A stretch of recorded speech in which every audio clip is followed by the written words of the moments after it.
Hello दोस्तों, नमस्कार। हमारे यूट्यूब चैनल पुलिस मोटिव पर आपका स्वागत है। आज उत्तर प्रदेश के क्रम में हम अगला वीडियो देखते हैं। उत्तर प्रदेश में वनों के प्रकार एवं वन रिपोर्ट के बारे में। ठीक है, तो उसी वीडियो को आज हम शुरू करते हैं।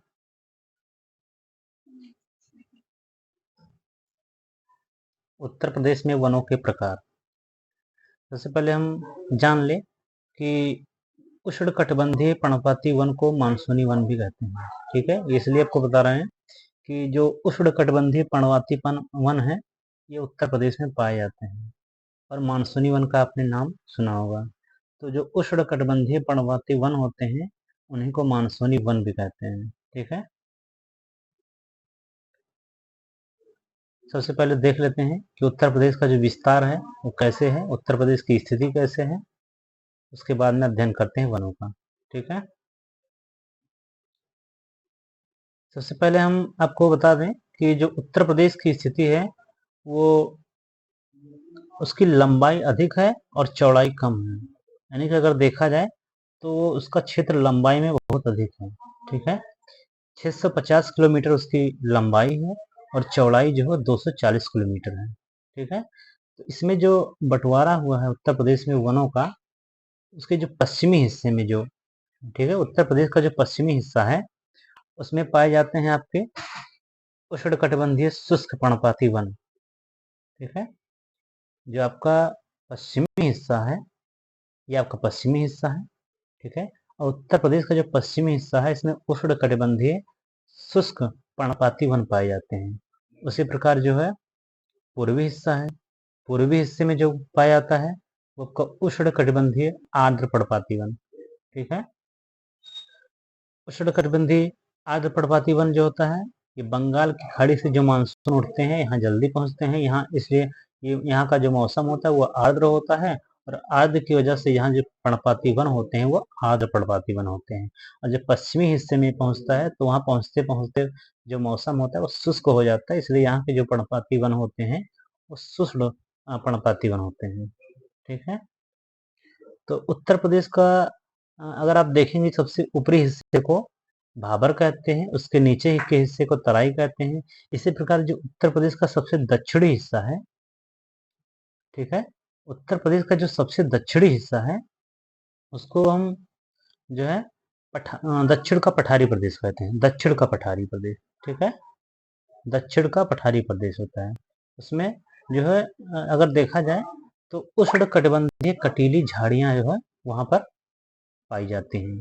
ठीक है, तो जो उत्तर प्रदेश का दक्षिण का पठारी प्रदेश है वहां पर जो है कटीली झाड़ियां पाई जाती हैं। यहाँ कटीली झाड़ियां क्यों पाई जाती हैं? कटीली झाड़ियां यहाँ इसलिए पाई जाती हैं क्योंकि यहाँ वर्षा की मात्रा बहुत कम होती है। और आपने पढ़ा होगा उत्तर प्रदेश विषय, मैंने आपको जानकारी पहले बताई थी कि यहाँ बुंदेलखंड क्षेत्र, विशेषकर बुंदेलखंड क्षेत्र होता है। बुंदेलखंड में यूपी और एमपी के कुछ जिले होते हैं, जिसमें यूपी के जो जिले हैं वो जैसे कि आपके ललितपुर, झांसी, जालौन, हमीरपुर, बांदा, चित्रकूट, ये सभी आपके जो जिले हैं ये आपके दक्षिण का पठारी प्रदेश जो यूपी का है उसके अंतर्गत आते हैं। तो यहाँ वर्षा की मात्रा बहुत कम होती, इसलिए जो यहाँ वन पाए जाते हैं वो कटीली झाड़ियों के रूप में पाए जाते हैं। ठीक है, अब इसके बारे में विस्तृत जानकारी नीचे देख लेते हैं। ठीक है जी, सबसे पहले हम देखते हैं, अभी हमने आपको बताया है उष्णकटिबंधीय आर्द्र पर्णपाती वन। ठीक है, तो उष्णकटिबंधीय जो आर्द्र पर्णपाती वन है इसमें से आप देखिएगा कि इसकी जो वर्षा होती है, इसमें वर्षा की जो आवश्यकता होती है 100 से 150 सेंटीमीटर की होती है। ठीक है, उत्तर प्रदेश के तराई व पूर्वी क्षेत्रों में इस तरह के वन पाए जाते हैं। और इसमें कौन कौन से वन होते हैं इसमें आप देख लीजिए क्योंकि ये पूछे जाते हैं, जैसे सागौन, शीशम, पलास, जामुन, सेमला, आंवला। ठीक है, तो ये आपके उष्णकटिबंधीय आर्द्र पर्णपाती वन कहते हैं। मैंने भी आपको बताया है ऊपर वीडियो में कि आर्द्र पर्णपाती वन जो होते हैं वो पूर्वी हिस्से में पाए जाते हैं। शुष्क पर्णपाती वन किधर पाए जाते हैं? पश्चिमी हिस्से में पाए जाते हैं उत्तर प्रदेश के। ठीक है, दक्षिण में आपको कटीली झाड़ियां पाई जाती हैं। तो अभी हम आपको जो बता रहे हैं, पहला बता रहे हैं उष्णकटिबंधीय आर्द्र पर्णपाती वन।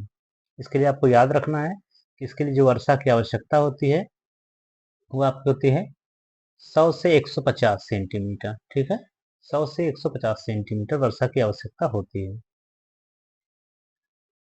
और इसके अंतर्गत जो पौधे आते हैं वह सागौन के, शीशम के, पलाश, जामुन, सेमल और आंवला। ठीक है, इसी क्रम में हम नेक्स्ट देखते हैं। आपका दूसरा है उष्णकटिबंधीय शुष्क पर्णपाती वन।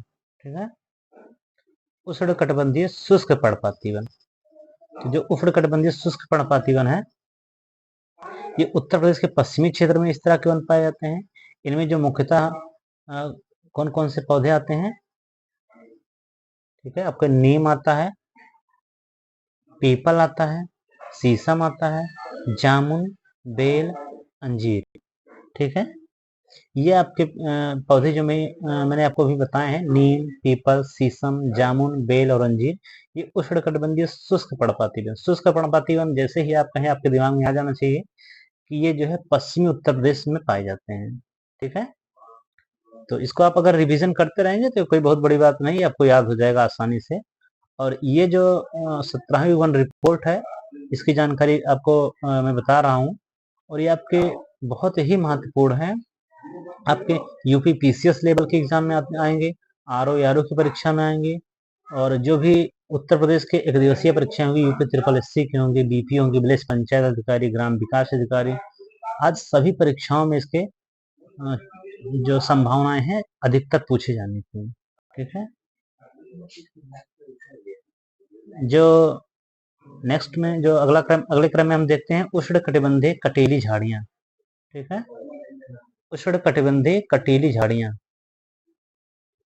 उष्णकटिबंधीय कटीली झाड़ियां अभी मैंने आपको बताया कि बुंदेलखंड पठारी क्षेत्र में पाए जाते हैं। उत्तर प्रदेश का दक्षिणी पठारी प्रदेश है।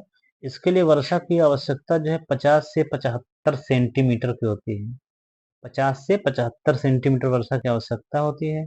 ठीक है, बुंदेलखंड पठारी क्षेत्र में पाए जाते हैं, ये जानकारी मैंने आपको पहले बता दी है। इसी क्रम में अब ये भी अब हो गई उत्तर प्रदेश की जो भौगोलिक स्थिति थी, उसके आधार पर जो वन, किस तरह के वन यहाँ पाए जाते हैं, उसके बारे में भी आपको जानकारी दी गई है। अब देखते हैं कि किस क्षेत्र में या किस जिले में, या जो परसेंटेज के आधार पर, क्षेत्रफल के आधार पर कितना वन कहाँ है। ठीक है, उसके आधार पर देखते हैं। तो सबसे पहले देखते हैं क्षेत्रफल के अनुसार यूपी में सर्वाधिक वन। ठीक है, क्षेत्रफल के अनुसार यूपी में सर्वाधिक वन कहाँ है? अगर क्षेत्रफल के अनुसार आपसे पूछा जाए यूपी में सर्वाधिक वन कहाँ है, तो जिला आपका रहेगा सोनभद्र। ठीक है, सोनभद्र रहेगा आपका जिला। और क्षेत्रफल के अनुसार यूपी में सबसे कम वन। ठीक है, अगर आपने सबसे अधिक देख लिया तो सबसे कम भी आपको देखना है। क्षेत्रफल के अनुसार जो है सबसे कम वन जो है वो आपके भदोही संत रविदास नगर में पाए जाते हैं। भदोही संत रविदास नगर जो है भदोही को ही कहा जाता है, इसलिए याद रखिएगा। क्षेत्रफल के अनुसार यूपी में सर्वाधिक वन सोनभद्र में, सबसे कम क्षेत्रफल के अनुसार भदोही में पाए जाते हैं, जिसको संत रविदास नगर भी कहा जाता है। ठीक है, नेक्स्ट देखते हैं कि यूपी में जो है अधिकतम वन क्षेत्रफल वाले जिले कौन कौन से हैं। जैसे कि अगर आपसे माना क्रम से दे दिया जाए, 4 जिलों के नाम दे दिए जाए, उसमें से अगर आपको क्रम से व्यवस्थित क्रम में करना हो कि अधिकतम वन कौन कौन से जिले में है, तो उनको व्यवस्थित करने के लिए सबसे पहले आपको एक ट्रिक मैं आपको बता दे रहा हूँ। आप याद कर लीजिएगा, सलामी। ठीक है, पहले सा है, फिर ला है, फिर मी है। उसी के आधार पर अधिकतम वन क्षेत्रफल वाले जिले जो हैं, वन रिपोर्ट 2021 के अनुसार, यूपी का जो वन रिपोर्ट 2021 है, पहला जिला आपका रहेगा सोनभद्र। ठीक है, सा ला मी, इसको आप याद रख लीजिएगा। पहला जिला आपका सोनभद्र रहेगा। ठीक है, दूसरा आपका लखीमपुर खीरी रहेगा, तीसरा आपका मिर्जापुर रहेगा। तो ये वन क्षेत्रफल वाले जिले हैं। ठीक है, अब अधिकतम वन क्षेत्रफल वाले जिले और न्यूनतम वन क्षेत्रफल वाले जिले देखते हैं। ठीक है, जो न्यूनतम वन क्षेत्रफल वाले जिले हैं, ठीक है, वो है आपका भदोही, मऊ, मैनपुरी। इनको आप याद रख लीजिएगा, ये बहुत ही इंपॉर्टेंट है। ये आपके मिलान के रूप में काम आए। जैसे अगर आप 3 जिलों के 4 जिलों के दे दिए हैं, नाम दे दिए गए हैं, उसमें से अगर आपको व्यवस्थित करना है तो आपको केवल एक जिले का अगर जानेंगे किस जिले में सर्वाधिक है तो आप नहीं लगा पाएंगे। आप ये तभी लगा पाएंगे जब आपको जिलों के नाम आप क्रम के अनुसार जानेंगे कि किसमें अधिक सब सर्वाधिक है, उससे कम किसमें है, उससे कम किसमें है, तब ये आपका हो पाएगा। ठीक है, तो न्यूनतम वन क्षेत्रफल वाले जिले कौन है? भदोही, मऊ, मैनपुरी। ठीक है, नेक्स्ट देखते हैं। अभी हमने पढ़े हैं वन क्षेत्रफल के अनुसार, अब हम पढ़ेंगे वन वन क्षेत्र प्रतिशत वाले जिले, यानी परसेंटेज के आधार पे। वहां भी जो भी जिस जिले में जमीनें हैं उसके परसेंटेज के आधार पर देखा जाए तो सबसे ज्यादा और सबसे कम कहाँ है। ठीक है, तो देखते हैं सर्वाधिक वन क्षेत्र प्रतिशत वाले जिले। इसमें आपका है, इसके लिए मैं आपको ट्रिक बता रहा हूँ, इसके लिए भी याद कर लीजिएगा सच्ची। ठीक है, सच्ची। पहले आपका है सोनभद्र। ठीक है, पहला आपका है सोनभद्र, दूसरा आपका है चंदौली, तीसरा आपका है चित्रकूट। सच्ची, सोनभद्र, चंदौली, चित्रकूट, ये सर्वाधिक जो है वन क्षेत्र प्रतिशत वाले जिले हैं यूपी वन रिपोर्ट 2021 के अनुसार। ठीक है, और फिर आपका न्यूनतम न्यूनतम वन क्षेत्रफल प्रतिशत वाले जिले। अब हमने सर्वाधिक पढ़ लिया तो आपको न्यूनतम भी पढ़ना है। तो इसमें आपका है, देखिए उसमें जो क्षेत्रफल के अनुसार था उसमें आपका था भदोही, मऊ, मैनपुरी, तो इसमें से मऊ हट गया है और भदोही, मैनपुरी, देवरिया हो गए हैं। ठीक है, न्यूनतम वन क्षेत्रफल प्रतिशत वाले जिले, तो ये आपके भदोही, मैनपुरी और देवरिया हो गए हैं। ठीक है, नेक्स्ट देखते हैं।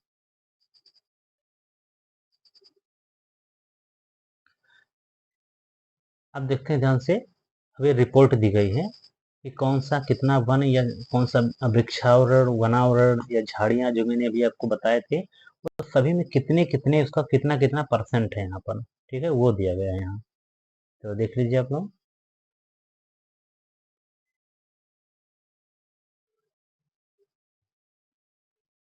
सबसे पहले, वर्तमान में उत्तर प्रदेश के मात्र 6.15% क्षेत्रफल ISFR 2021 के अनुसार जो है वनावरण शेष हैं। ठीक है, ISFR 2021 के अनुसार, ISFR मतलब होता है इंडियन स्टेट फॉरेस्ट रिपोर्ट। ठीक है, Indian state forest report ISFR 2021। ठीक है, तो वर्तमान में उत्तर प्रदेश के मात्र 6.15% क्षेत्र पर वनावरण शेष है। वनावरण अलग होता है, वृक्षावरण अलग होता है। वनावरण यानी कि जो जंगल और जंगल टाइप होते हैं, जिसमें जो जंगलों जो जिसमें केवल जंगल जोड़े जाते हैं। ठीक है, ये आपका वनावरण में आते हैं। तो उत्तर प्रदेश में जो केवल अगर वनावरण देखा जाए तो 6.15% क्षेत्र पर है। ठीक है, अगर इसी क्रम में हम देख लें वृक्षावरण। ठीक है, क्या देख रहे हैं? वृक्षावरण। तो जो वृक्षावरण है यहाँ, वो वृक्षावरण क्षेत्र जो है वो 3.08% है। ठीक है, 3.08%। अगर सभी को मिला दिया जाए, ठीक है, तो 6.15% आपका हो गया वनावरण प्लस 3.08% आपका वृक्षावरण। अगर वृक्षावरण और वनावरण को मिला दिया जाए तो उत्तर प्रदेश में जो इनका योगदान है वो 9.23% का है। ठीक है, कितना है? 9.23% का है। ठीक है, ये आंकड़ा आप याद कर लीजिएगा, ये बहुत ही महत्वपूर्ण आंकड़े हैं जो कि वनावरण, वृक्षावरण और दोनों का योगफल। ठीक है, जो कि यहाँ पर दिया दिया भी गया है, आपको नोट करा दे रहे हैं।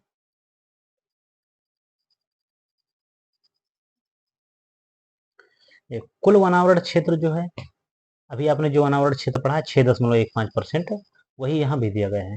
तो जो 6.15% वो परसेंटेज में दिया गया है, अब कितने वर्ग किलोमीटर इसमें ये दिया गया है। कुल वनावरण क्षेत्र जो यहाँ है वो 14,817.89। ठीक है, 14,817.89 वर्ग किलोमीटर उत्तर प्रदेश के कुल भौगोलिक क्षेत्र का जो है वो 6.15% है। ठीक है, ये आपका जो 6.15% दिया गया है, ये उत्तर प्रदेश के कुल भौगोलिक क्षेत्र का फल का है। अगर वर्ग किलोमीटर में आपसे पूछा जाए तो कुल वनावरण कितना है? 14,817.89 वर्ग किलोमीटर। ठीक है, नेक्स्ट में देख लेते हैं। अब आपसे अगर पूछा जाए कि सबसे अति सघन वन कहाँ है, मध्यम सघन वन कहाँ है, या खुले वन सर्वाधिक कहाँ है, ठीक है, तो उनके लिए अलग डाटा होगा, ये भी आपको देखना है।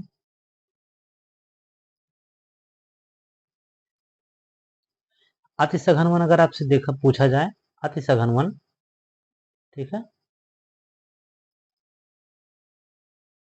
जो अति सघन वन है यूपी में, वो है 1.09% कुल भौगोलिक क्षेत्रफल का। 1.09% कुल भौगोलिक क्षेत्रफल का है। और मध्यम सघन वन 1.67%, ठीक है, 1.67%, 1.67%।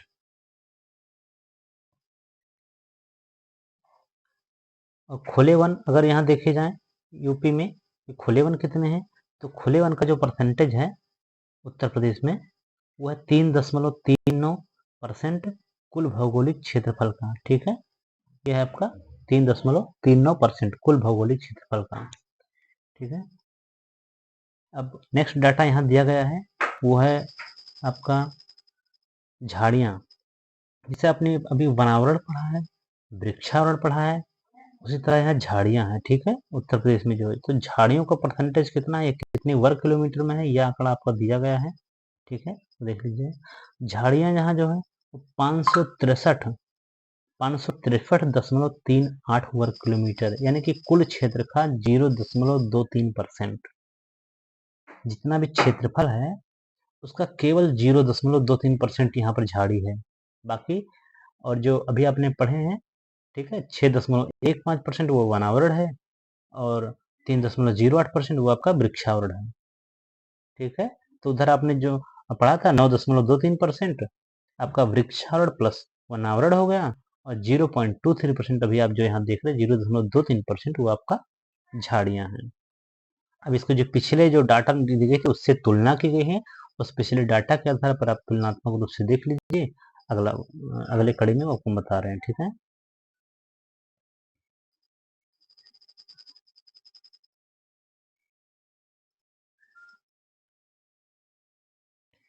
देखते हैं।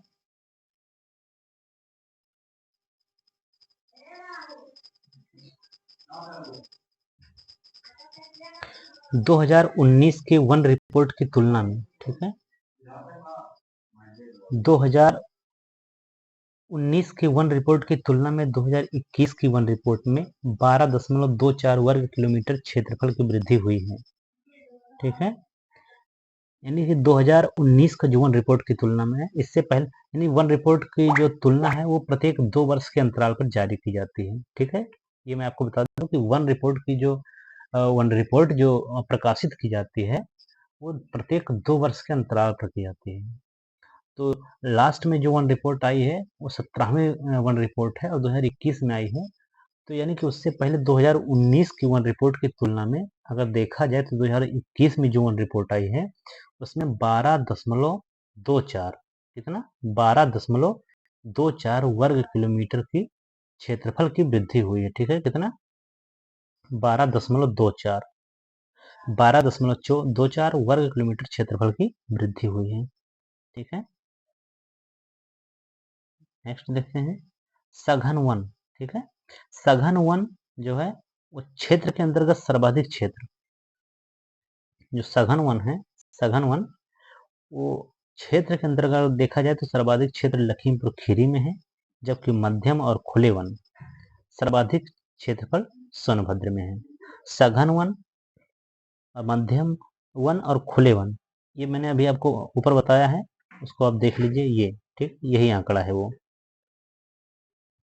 यही आंकड़ा है। ठीक है, इसको आप देख लीजिएगा। ठीक, अब नेक्स्ट देखते हैं उत्तर प्रदेश की वन नीति। ठीक है, बहुत ही महत्वपूर्ण है ये।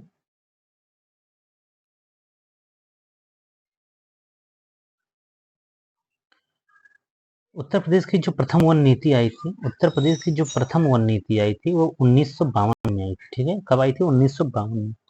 उत्तर प्रदेश की प्रथम वन नीति 1952 में आई थी और द्वितीय वन नीति जो है वो 1988 में आई थी। कब आई थी?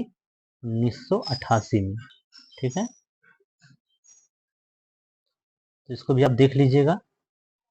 उत्तर प्रदेश वन नीति का संचालन वर्ष 1998 से हुआ था। उत्तर प्रदेश वन नीति का संचालन वर्ष 1998 में हुआ था।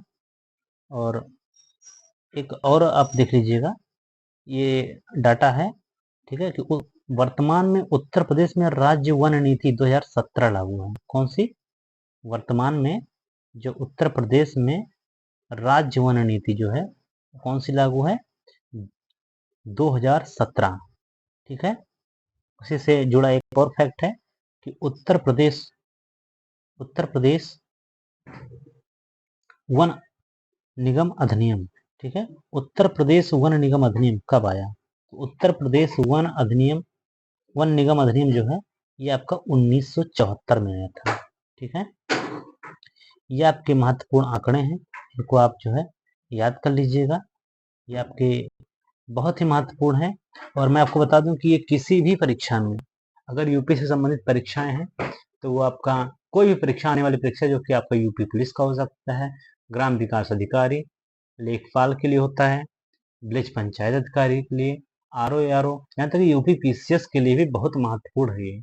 ठीक है, सभी एग्जाम्स में आपके पूछे जाते हैं ये आंकड़े, ये फैक्ट हैं। ठीक है, तो वन रिपोर्ट आप जब भी जाइएगा एग्जाम देने उत्तर प्रदेश का विशेषकर, तो उसको आप अवश्य पढ़ के जाइएगा। ठीक है, आप लोग लाइक कीजिएगा, कमेंट कीजिएगा और शेयर कीजिएगा अपने दोस्तों में। वीडियो को अधिक से अधिक लोगों को शेयर करें, अपने दोस्तों को शेयर करें, जिससे कि हमें भी प्रसन्नता हो कि आप लोग वीडियो को देख रहे हैं, लाइक कर रहे हैं। ठीक है, और तो हम और भी अच्छी वीडियो बनाने का प्रयास करेंगे और अच्छे अच्छे कंटेंट आपको उपलब्ध कराएंगे। ठीक है, तो बस आज के लिए बस इतना ही साथियों, तब मिलते हैं अगले वीडियो में, तब तक के लिए जय हिंद।